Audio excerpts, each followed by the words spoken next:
lallabate kalmi adauda manni abagada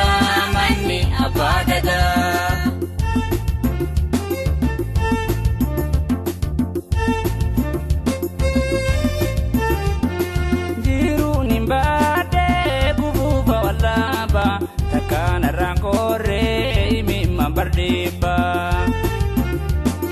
tala ababota isanu mankaba oromo ni malib na milla chudaba jela labate mani abagada irbu ababota nutige wada yakihenya guda jela labate mani abagada irbu ababota nutige wada yakihenya guda.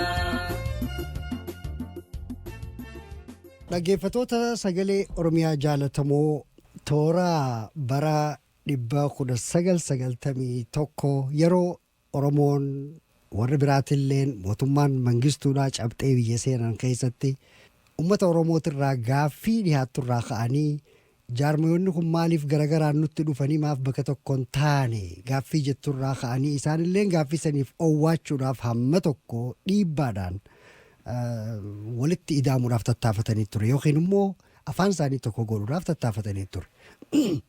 Haala san fakkaatu bara 2000tti tokkummaa humnoota bilisummaa Oromiyaa jechuudhaan warruma jaarmayoota siyaasaa qofatti ture hogguu jalqabaa tokkoomuudhaaf tattaafatanii ture. Haa ta'u malee sanilleen akka gaariitti bakka hin geenye. Namni hedduun wanni jedhu waan jaarmayoonni hawaasaa jaarmayoonni siivik ta'an fi uummanni bal'aan Oromoodhaa mataa isaatiinis fedhii isaa tana dalagaarra oolfachuudhaaf hin tattaafatiniif ijaan. Har'aan tan ammoo haalli san wayitaateefuu jijjiiramaa dhufe. Jaarmayoonni hawaasaa, jaarmayoonni amantii, afooshaaleen akkasumatti illee warri piroofeeshinaal ta'e kan akka looyerotaatii fi kan biraatilleen itti daamanii jaarmayoota siyaasaadhaatillee ida'atanii hundi isaaniitu waliin tokkummaan nu barbaachisaa ka jettuun ka'aniiti jiran. Warri jaarmaya san uume maqaan isaanii warra Global Gumii Oromiyaa jaaniin nama isaaniif dubbatuutu har'aan tanaanaa wajjin jira. Maqaan isaa Jamaal Ibraahim. Obbo Jamaal afeerraa sagalee Oromiyaatiin bakka tanatti dhiyaachuu keetiif ta duraa fayyaadee galatoomi. Obbo Jaliil atillee waahiloota kee wajjin bakka kanatti nu affeeruu keessaniif carraa kan kennu keessaniif hedduu galatooma isiniin jedha. Tole galatoomi Jamaal namni hedduun waan kana hin beeku wanni kun eega jalqabame yoo bubbuleellee namni hedduun irraa quban qabu kanaafuu dhaggeeffatoonni keenya keessa baruu barbaadan dura Global Gumii Oromiyaa yookiin immoo Gumiin Oromiyaa addunyaa maali? Hedduu galatoomi Jaliil. Akkuma ati duratti calqaba irratti kaaftee qabsoo Oromoo tana keessatti Oromoon naannawa adda addaatitti yeroo adda addaatitti seenaa qabsoo Oromoo tana keessatti waa tokko barbaadaa ture. Wanni inni barbaadaa ture hundeen isii tokkummaa qaama silaa agartee milkii fiduu danda'uuti. Kunillee sababa qaba. Duyda duubarraa kaanee yoo ilaalle diinni wanti biyya Oromoo dhuunfateef bara silaa biyyi Oromoo weeraramte sanitti hooggantoonni Oromoo kan naannawa adda addaa otoo dandeettii hoogganummaa qaban walii tumsuu dhabuu hanqachuun cabiinsa uummata keenyaa fidee haalli kun bara dheeraaf deemaa jira. Rakkoo tana furuudhaaf uummanni Oromoo hawwii guddoon yeroo dheeraaf hojjetaa ture. Waa'een gumii Oromiyaa idil addunyaa yookaan addunyaa kun kanaan walii hidhama jechaadha. Wanni gumii addunyaa yookaan gumii Oromiyaa addunyaa jennuun kun maalin definitioniin isaa akkuma namni hubatuufu yaanni kana duyda duuba jiru maa'in. Tokkoffaa gumii Oromiyaa addunyaa yaanni jedhu kun duyda duuba isaa ka jiru jaarmayootaati. Jaarmayoota Oromoon silaa of keessaa qabdu qaama uummata Oromoo keessa qaamota adda addaatu jira different sectors jechaadha. waldahoota amantiitu jira, waldahoota dubartiitu jira, waldahoota hawaasaatu jira, waldahoota dargaggootu jira, waldaa barattootaatu jira, waldahoota ogummaatu jira, waldahoota bifuma adda addaatiin uummanni keenya ijaaratee qabu jira, jaarmoota siyaasaatu jira.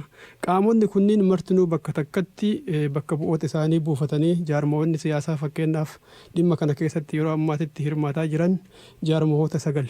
Jaarmoonni 9 kunniin maqaa sii dhahuudhaaf ODF bakka bu'aa 2 qaba, ABO ka Jaal Daawudiin hoogganamu bakka bu'aa 2 qaba, Adda Tokkichummaa Uummata Oromoo bakka bu'aa 2 qaba, FIDO bakka bu'aa 2 qaba, KWO bakka bu'aa 2 qaba, Adda Bilisummaa Uummata Oromoo ka Jaal Galaasaan hoogganamu bakka bu'aa 2 qaba, ULFOon bakka bu'aa 2 qaba, OFC gaafatamee ture hin ergatan jenneetiin dhabdanna, ABO tokkoomee gaafatamanii turanii haa ta'uuti isaanillee yaada isaanii nu ibsanii jiru hagammaa bakka bu'aa isaa hin erganne. Jaarmoonni 7 guutuun bakka bu'aa 2 as keessa qabu jaarmoota siyaasatitti walaalla jechaadha. Akkasumas waldahoonni amantii, waldahoonni gama kiristaanaatiin, waldahoonni gama waaqeffataa, waldahoonni muslimaa, imaammanii fi sheekonni akkasumas boordii isaanii keessaa as keessatti gorsaan nu jajjabeessuudhaan hirmaataa jiru. Waldahoonni dubartiin keessa jira, waldahoonni dargaggoo keessa jiru, waldahoonni barattootaa keessa jiru. Kanaaf gumiin kun akka ilaalcha kennaatitti bakka Oromoon marti gaaddisa tokko jalatti, caayaa tokko jalatti ilaalcha siyaasaatiin, ilaalcha naannootiin, ilaalcha amantiitiin, ilaalcha umrii fi saalaan yookaan ammoo ogummaan otoo waliin qoodin gaaddisa tokko jalatti waliin dachaatee waliin mari'attu hegeree isii hegeree milkii fiduuf irratti dalaydu jenneetiin amanna. Kana ta'uu isaa irraa kan ka'e namni martinuu namni Oromoo ta'ee dhalatee addunyaa kana irratti har'a jiraataa jiru probably even ka lubbuun dabrellee qaamota nama tuqe kanniin keessaa yookaan waldaa amantii keessa jira, waldaa kiristaanaa keessa ta'uu danda'a, waldaa waaqeffataa ta'uu danda'a, waldaa muslimaa ta'uu danda'a, yookaan ammootu jaarmoota siyaasaa kana keessa jira, yookaan ammoo ni deeggara, yookaan ammootu waldahoota ogummaadhaan ijaaran keessa jira, yookaan waldaa afooshaalee keessa jira, yookaan ammootu waldaa wargargaarsaa keessa jira. Namni martinuu bakka itti gurmaa'e kan keessaan isaan keessaan delegates jecha bakka bu'oota shanneenii keessaan waan bakka bu'ummaa qabuuf miseensa gumii kanaati jennee ilaalla. Kana jecha ammaa gumiin kun is all inclusive by its nature, kan nama maraa ammatu akkasumatti ammootu jaarmoota Oromoo hundaati jennee ilaalla. Tokko kana akkuma ammoo duratti jedhee adeemsaa fi qophii kanaa keessatti jaarmoonni martinuu nama bakka buufatanii irratti dalagaa jirra. Kabiraa agartee waa'een gumii kun itti ka'u sababaa guddaa qabna. Sababaan guddaan uf duuba nu deebisa jechaadha. Uf duuba deebinee waggaa 100 uf xiinxalluun nurra jira jechaadha. Adeemsa waggaa 100 kana keessatti har'aan tana bilchinni qaroominni hawaasa keenyaa eessa akka gahellee kanuma keessa arguu dandeenya jechaadha. Waggaa 100 dura gaafa silaa biyyi Oromoo weeraramtu akkuma duratti kaase hooggantoonni Oromoo kan naannoo adda addaa jiran otoo dandeettii hooggansaa qaban otoo garuu ammoo qindoominni hin turre. Adeemsa qabsoo keenyaa ka waggaa 100 deemaa jiru kana keessatti wanni garre maalinni naannoo adda addaatii fi gurmuu adda addaatiin qabsaa'uun gahaa akka hin tahin uummanni Oromoo mooyixannoodhaan barataa dhufe jechaadha. Mooyixannoo deemaa ture keessatti barataa dhufe. Mooyixannoo kana keessaa dhiyooma kanatti fakkeenyaaf uf duuba otoo baay'eeyyuu hin deemin akkuma duratti seensa irratti dubbattee bara 1991 gaafa mootummaa wayyaanee biyya Oromoo dhuunfatee uummanni keenya hayyoonni biyya beektonni biyya Oromootu gadaa shana malee Oromoon shanii miti. Kanaafuu tokko barbaachisaa mirti keessanuu bakka tokko ta'a jedhee jaarmoota 5 tokko isa keessaa kadiinni ijaaratellee haa ta'u ammootu akka tokkummaan barbaachisu uummanni keenya jala sararee jaarmoota siyaasaatti himaa ture. Tattaaffii guddaa godhamee milkaa'eef milkaa dhubuun kan waan seenaa irra deebinee irraa qorannu waan irraa barannu waan har'a tattaafannu kanaafillee akeeka kabane jechaadha. Lammaffaan immoo akkuma duratti jettee jaarmoonni siyaasaa Oromoo bara 2000 keessatti I think jaarmoota hedduu ulfoo humna tokkummaa bilisummaa Oromoo jaarmoonni 6 bakka takkatti ijaaranii turan. So kun hundumtuu tattaaffiin uummanni Oromoo godhu maalinni hanqina waggaa 100 dura ture san fudhannee gama tokkotti luucoynee biyya teenya barbaadachuu qabna abbaa biyya teenya ta'uu qabna aangoon nun malti biyya teenya irratti namni biraa nu bulchuun qabu yaada jedhe keessaa madda achiin boodallee qabsoon kun hin dhaabanne jechaadha qabsoon humna Oromoo tokkoomsu fakkeenyaaf dhiyeennuma kanatti yoo kalaaltu taate jaarmoonni Oromoo kan hanga tokko wal dhaban walitti deebi'anii akka bakka takkatti wajjin hojjetan tattaaffii guddaa godhamaa ture dhiyeennuma kana immoo jaarmoonni afurii gama tokkotti xiyyeeffachuu waliin hojjechuudhaaf waliigaltee ibsaa turan akkasumas jaarmoonni sadii kan biraa mootu waliigaltee godhachuudhaan gama tokkotti luucceffanna kan jedhu ibsanii turan so tattaaffiin kun hunduu garri itti yaa'u garri itti deemu maalinni gumiin tokko ka olmaan Oromoo mara bakkatti of keessaa qabatu bakkeen Oromoo marti itti walitti dhuftee wajjin mari'achuu dandeettu barbaachisaadha yaada jedhu kana qofayyuu miti jaarmootuma hawaasaa kan uummanni ijaaratullee yoo agartu taate International Oromo Women's Association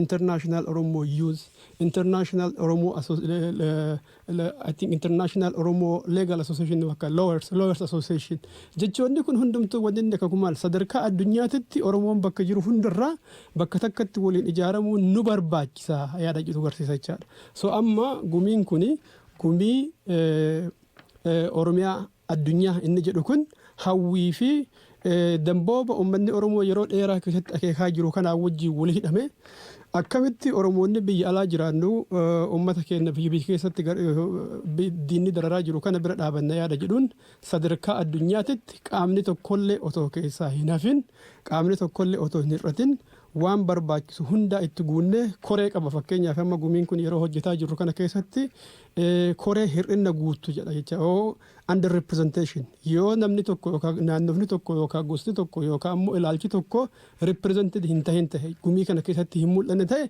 guutuun dirqama yaada jedhuun irratti bobba'amee hojjetaa ture egaa kun almost gara ji'a 7-8 hin tahaa yoo xiqqaate kuni martinuu garittuu waan ji'a 7-8tti lakkoofnu kan otoo hin ta'in waan waggaa 100 guutuu Oromoon damboobaa turte Oromoon hawwaa turte ilmaan Oromoo caayaa takka jalatti gaaddisa takka jalatti otoo naannawaan yookaan amantiin yookaan ilaalcha siyaasaatiin yookaan saalaan yookaan ogummaan waliin fanfansin waliin dhiibin wajjiteennee wajjii mari'annee biyya keenya barbaadachuu qabna yaada jedhu irratti hundaa'ee ijaaramuuf deemaa jira jechaadha.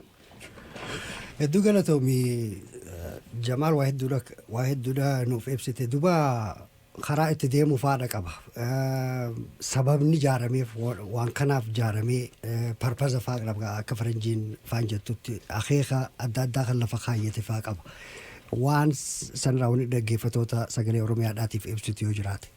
Baay'ee galatooma Obbo Jaliil akkuma jedhe ka haga ammaa waan seenaa inni keessaa maddu maaliif yaadni kun agartee yaadni global gumii Oromiyaa yookaan ammoo gumii Oromiyaa addunyaa jedhu kun akkamitti madduu danda'e kan jedhu seenaa qabsoo uummata Oromootiin walitti hidhamuu isaa akeekuu yaale jechaadha. Kanumarratti hundaa'ee ammallee bal'inaan xiqqoosii wanni uummataaf ibsuu barbaadu waan inni sila hojjechuu barbaadu san qofa otoo hin tahin organizing principles san sakka safuu akkamii irratti ijaarama kan jedhu jechaadha. Nuti wannaa qabna filozofii jaarmayaa kan sila agartee gumiin kun irratti ijaaramuu qaba jennee yaadnu akkuma maqaan isaa akeeku ta duraati gumii inni jedhu kun jecha afaan Oromoo ka agartee sirna gadaatiin walitti hidhamu. Sirna gadaa keessa ammootuyyuu wanni nuti barannu maaltu jira. Uummanni Oromoo addunyaa kana keessatti ufiifillee addunyaa tanaafillee maal gumaache. Har'aan tana addunyaan maal irraa haasofti dhimma siyaasaatiif dhimma jaarmaa irraa yoo dubbattu jechoonni addunyaan tun itti fayyadamtu maali? Sirni keenya kun ammootu waan har'a addunyaan itti fayyadamtu kan of keessaa qabamu hin qabu. Of duuba deebinee seenaa keenya qorachuu seenaa keenya barachuudhaan jechootuma fakkeenyaaf yeroo addunyaa sana irratti har'aan tana jedhamu kana sirna gadaa keessatti arginamu hin arginu jennee qoranne jechaadha tan dura. Organizing principles laale san sakka akkasuma ammootu kaayoo nu masaku safuu ittiin masakamnu gadaa keessaa arganne jechaadha. Waan nama biraatirraa erga fannu otoo hin ta'in fakkeenyaaf addunyaan tuni maal jetti term limit yookaan ammootuyyuu namni tokko yeroo umrii isaa guutuu aangoo irra taa'uu hin danda'u. Kanaafuu aangoo gadhiisuu qaba. So dictatorshipii sirni gadaa hin hayyamu jechaadha. Wanti nuti gadaa keessa arginu maa inni namni tokko yeroo murtaa'eef bulchaa yookaan ammootu yeroo murtaa'eef filama yeroon sin isaa dhumnaan irraa ka'a jechaadha. Kuni waan Oromoo haarawaa barsiisanii miti. Lammaffaa popular sovereignty heeraa fi seerri kan olaantummaa uummataa jechaadha. Jechi kun popular sovereignty kun addunyaa irratti har'a baay'ee waan dhaadheeffamu. Oromoon ammootu olaantummaa uummataa aadaa ijaarmaa isii keessatti duruu qabdi. Kun sirna gadaatti nu akeeka. Inni biraa kan isaan jedhan rule of law olaantummaa seeraa. Oromoo biratti olaantummaan seeraa duruu jira. Jechaanuu jira. Mammaaksaanuu jira. Fakkeenyaaf Oromoon maal jetti seerri ilmoo caalaa nama marara.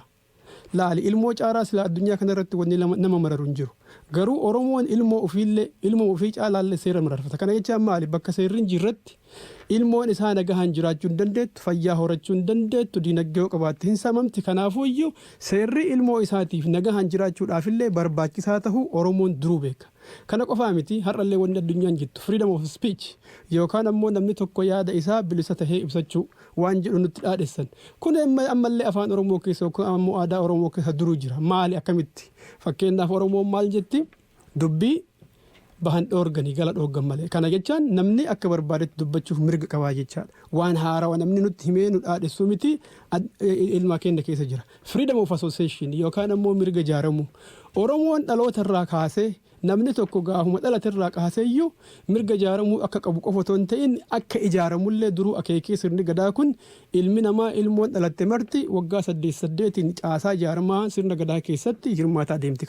Kana jechaan maalinni akka ammoo wayyaaneen namoota keenya gargarii isaanii terroristiidha ijaaramuu hin dandeettu maqaa ijaaramaa akkasii yoo qabaatte ati shororkeessaadha biyya balleessita jedhu kun aadaa Oromoo keessa hin jiru jechaadha. Namni ijaaramuudhaaf mirga guutuu qabaa caasaa san keessallee jira. Kana qofa iyyuu miti multi party system nun jedhan irraa check and balances warri addunyaa kanaallee isa kana dhaadheessa. Oromoo keessatti gadaan luba 5 qaba yookaan paartii 5 qaba. Paartiileen 5 kun ammootu waliin dorgomuu qofa otoo hin tahin aangoon humnaan hin fudhatamtu. So there is peaceful transfer of power yookaan ammootu aangoon karaa nagayaatiin waldorgommiin karaa nagahaatiin paartii tokkorraa paartii bira darti. Kan maal baranna kana hunda keessa check and balances sirni gadaa of keessaa qabaachuu isaa argina. Kana qofaa miti addunyaan kan biraallee environmental protection yookaan ammootu kunuunsaa naannoo waan jedhu qabdi. Sirna gadaa keessatti Oromoon biyya isaa guyyuma tokkollee balleessee hin beeku tiksaa ture jechaadha. Organizing principle wanni jennuun kun maal irratti hundoofnee ijaaramaa jirra inni jedhu kun aadaa sirna gadaa keessa jirtu aadaa Oromoon duruyyuu ittiin lalifte aadaa Oromoon ittiin badhaate kan ammootu sadarkaa addunyaatti illee har'aan tana galmeeffame sirni cunqursaa warra Habashaa addunyaa irratti tufamee yeroo gatamu sirni Oromoo ammootu sirni gadaa addunyaa irratti akkuma jedhe galmeeffame ilmi namaa martuu akka kunuunsu jedhamee kan galmaa'e san irratti hundoofna jecha yeroo ijaaramu. Kana jechaan kabajaa namooma mirga namaa kabajaa ijaaramu kabajaa even there is generational amma addunyaan tun hin qabne haga ammaatu iyyuu warrummaan silaa baay'ee qaroomee deeme jedhan kun iyyuu hin qabne western democracy kan hin qabne waan Oromoon qabdu jira jechaadha. Waan hanga ammaallee sadurkaan bilchaattee guddatte jennu kun hin qabne. Kunis maalin fairness between generations dhaloota wal tartiibaa walitti aanuuf keessatti kan agartee dhaloonni biraa hin qabne. Fakkeenyaaf biyya Ameerikaa keessatti dimokiraasiin guddate haa jedhan malee dhaloonni dullachii dhaloota haarawaa kana exploit godhuu danda'a. Fakkeenyaaf Trump yeroo ammaatitti umriin isaa nama guddaadha.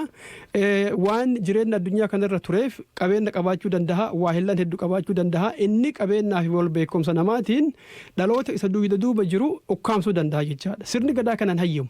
Dhaloonni duubaan dhufu dhaloonni duraa waan keessaa bahee gorsituu ta'uuf fairness akkasiitu jira jechaadha. Sirni gadaa waan har'allee sadarkaa har'a addunyaan irra geettellee cunqursaa hin hayyamne san hundumaayyuu of keessaa qaba. Kanarratti hundoofneeti haa ijaaramnu kan jedhaa jiru jechaadha.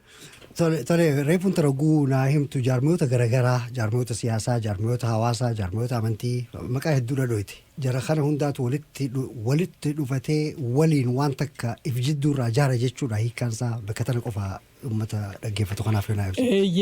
Wanti yaadame malee waan haaraya kan individuaalonni namoonni nam-tokkeedhaan jaaran jaarmaya haaraya jaaruudhaaf miti jechuudha. Miti. Akkuma duratti dubbadhe galatoomi bakka kanatti kaasuu kan keetiif infaakti irra deddeebi'ee caalatti ibsuu kan barbaadu jiraayyuu waan kanaa wajjin wal hidhame hawaasa keenya keessatti otoo hawaasni quba hin qabaatin maalummaa gumii kanaayyuu akkaataatti hojjetamuyyuu otoo hin beekin olola deemfamu jira. Ololli deemfamu kun qilleensa irratti illee yeroo guddaa hedduu dhagahama. Anis akka dhuunfaatitti illee kan dhagahee jira. Ololli sun akka dhugaa hin ta'in akeekuu barbaada jechaadha. Tokkoffaa namoonni gariin maal jedhanii warri gumii oofaa jiru kun warra musliima hin jaalanne warra gosa Oromoo keessattuu yommuu gosoota adda addaa hin jaalanne warra Harargee hin jaalanne warra Arsii hin jaalanne warra maalii jedhanii olola oofama. Kana qofayyuu miti garee tokkotti garee siyaasaa keessatti itti hidhanii fakkeenyaa fi shaneetu oofaa. Wanni kun shaneedha. Shaneen agartee hawaasa kanneen hawaasa uummata musliimaa waan jibbituuf hawaasa uummata gosoota akkanaa waan jibbituuf isaantu dugda duuba jira jedhanii warri olola oofanni jiran. Akkuma duratti siitu qammootu dhugaan lafa jirtu maa'inni jaarmoota siyaasaa Oromoo keessaa jaarmoonni torba minimum jechaadha bakka bu'oota qaban. Kunis ODF bakka bu'aa qaba.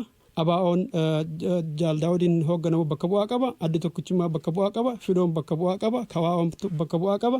Addi tokkummaa addi bilisummaa Oromoo ka jaal dhugaasaa galaasaan hoogganamu bakka bu'aa qaba. Ulfoon bakka bu'aa qaba.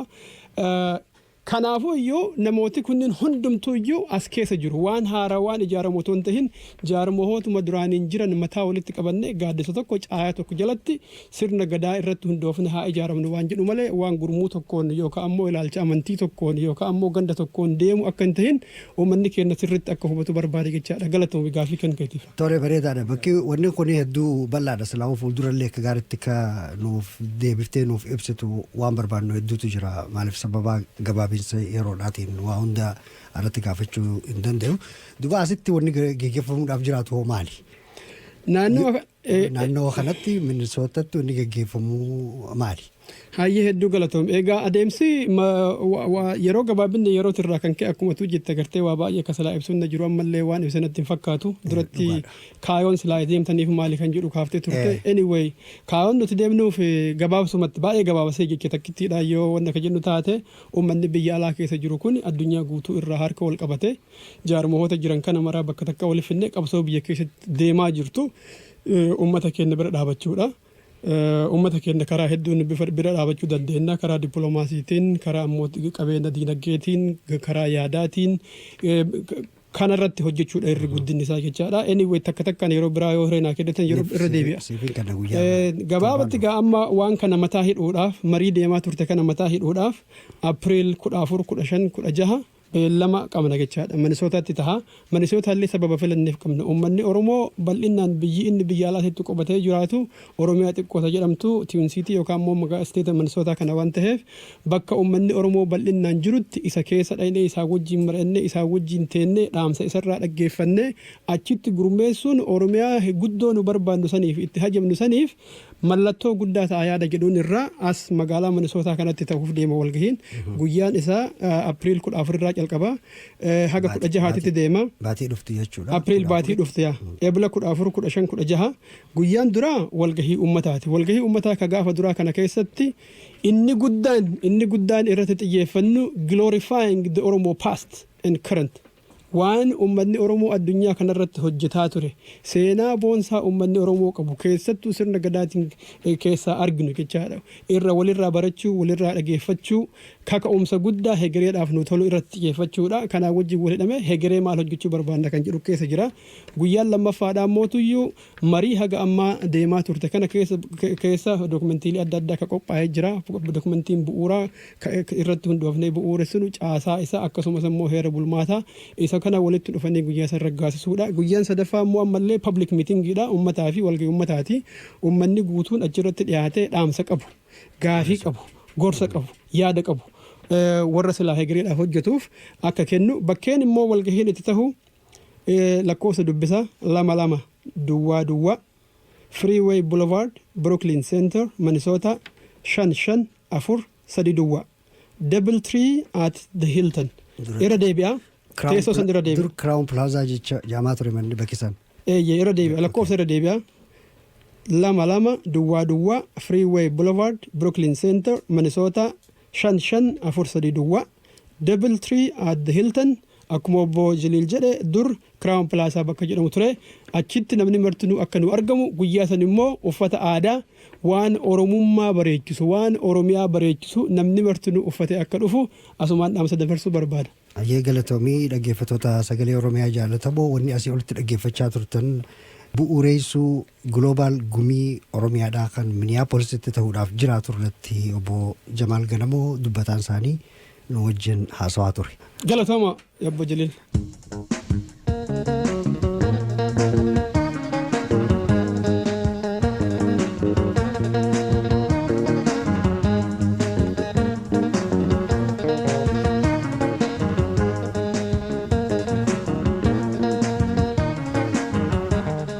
ilmaan Oromoo hundi walii galaa irree tokkummaatiin hayaanuu wal jalaa hamaa fi gungummii dhiifnee alaan alaan innoo haa carraaynu waan qabsoodhaaf tolaa.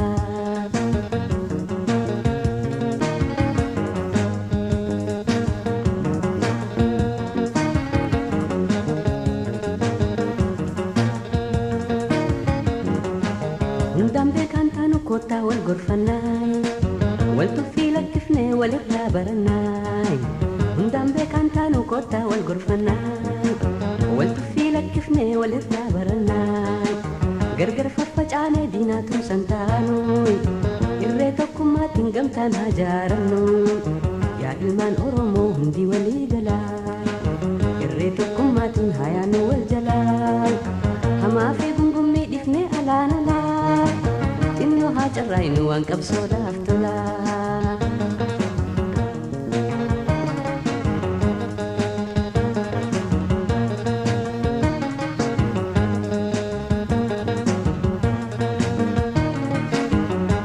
yaada if qolummaa naatu hunda caalaay sammutti qabannee hin deemnu shalaalaay yaada if qolummaa naatu hunda caalaay sammutti qabannee hin deemnu shalaalaay turreen haqaatamii hundinuu ni beeknaay osoo kana beeknu maaliif tattaafannaay yaa ilmaan Oromoo hundi walii galaay irree tokkummaatiin hayaanuu wal jalaay hamaa fi gungummii dhiifnee alaan alaay innoo haa carraaynu waan qabsoodhaaf tolaa.